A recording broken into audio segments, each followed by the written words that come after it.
Hello, I'm James Cridden, the radio futurologist, and this is Radioland, my weekly newsletter and podcast all about international radio trends and all of that.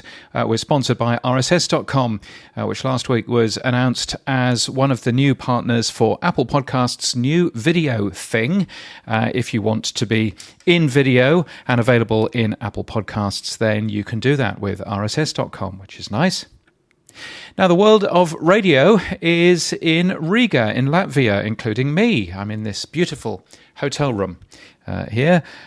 We are here for Radiodays Europe, and as Nick Goodman said to me yesterday, it's really a special feeling of the band getting back together as you bump into people over breakfast at the hotel and in the bars across the city. And I've just spent a little bit of time at the venue for the focused summits, which have been going on all day today. There are opening drinks tonight, then the conference kicks into full swing tomorrow.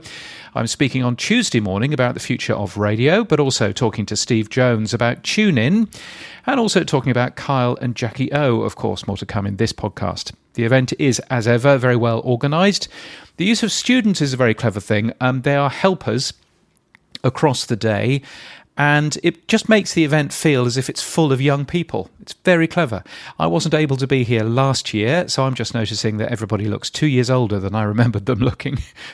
Because, of course, not being here last year means that I missed all of that. But thank you to many people who've said nice things about this newsletter and about the podcast version. Whenever somebody tells me that they're a reader, I'm always slightly worried if I've been a little bit too mean to them. So everybody's been very nice so far, which is nice.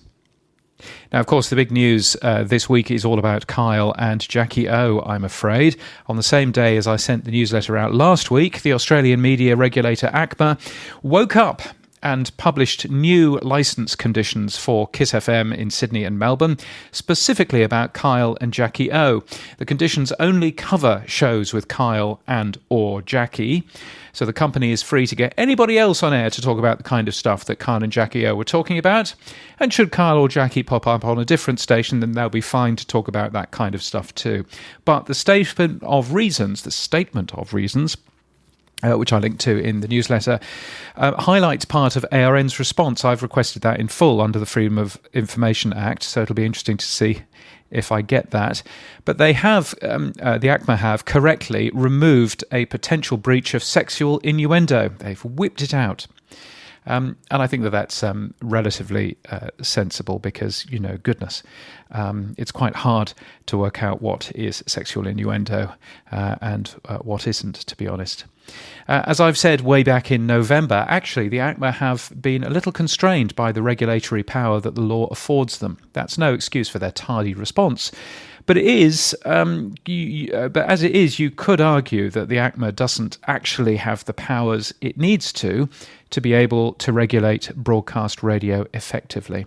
Anyway, ARN also sacked Kyle Sandilands officially last week, giving a statement to the ASX, to the stock market. Kyle himself released a long statement essentially saying that his lawyers will be in touch and that ARN hasn't honoured the contract. Surprise, surprise. I was interviewed on Nine's national breakfast television Today show about the whole thing.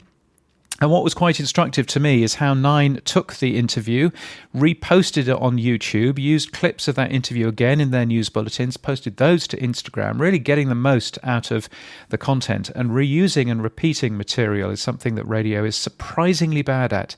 So it was good to see that happening here. Elsewhere, Australian radio released its first ratings of the year. They are essentially Kyle and Jackie O's last figures. And if you're wondering, a 12.7% share for breakfast in Sydney, coming second behind 2GB's 16.6%. As ever, Survey 1 is often an interesting book, and there's normally been a lot of change. Gold, Sydney and Melbourne both saw drops after Christian O'Connell's show was started to be carried on both, but it's much too early to make a decision about that quite yet. ABC Radio Perth's switch to FM was right at the end of the survey. It saw a small increase, plenty of other changes to monitor as well. In Adelaide, this was interesting, Mix 102.3 changed its name to Kiss 102.3, but apparently made no other changes at all. And just that name change alone cost them 3.3 in share, which is quite a big drop. So there's a fascinating thing. And something to watch out for is Survey 2 is based on numbers from February the 8th to April the 4th. So that survey still won't tell the true story about whatever happens to Kyle and Jackie O's audience, because half of it Kyle and Jackie O would still have been on the air, nor will it tell the true story of ABC Radio Perth's switch to FM. We'll have to wait until Survey 3 for that, which comes out in June. And also, in other news, CBS News Radio is to shut down in May. CBS News is the BBC's news partner in the US, which is a surprising choice.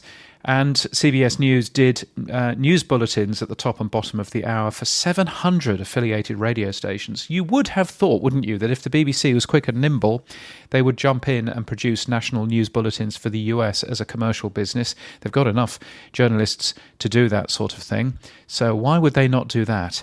But who knows? There may be some very good reasons, like the BBC isn't nimble enough. It's probably the good reason. But you would have thought that would be a sensible move. Where am I speaking next? Well, I'm speaking here in Riga for Radiodays Europe. Tuesday morning, 9 a.m. The future of audio is people-powered. I'm also talking with Steve Jones of Stingray Monday at 2 p.m. about TuneIn, Canadian radio and more. And I'm in a session about what happens when you lose your big star, which is on Tuesday at some point, 12:30, I'd like to say. Anyway, looking forward to that. That should be good fun. And also, obviously, I'm talking at the podcast show later on in the year as well, keynoting at that event, as well as recording a Pod News Weekly review there as well.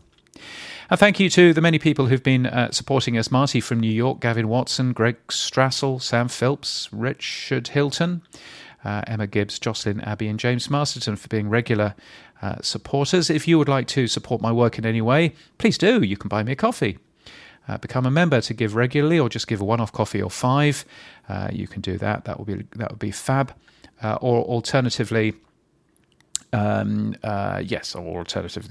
links to Stripe and things. One day I might edit this podcast and that would be a good thing.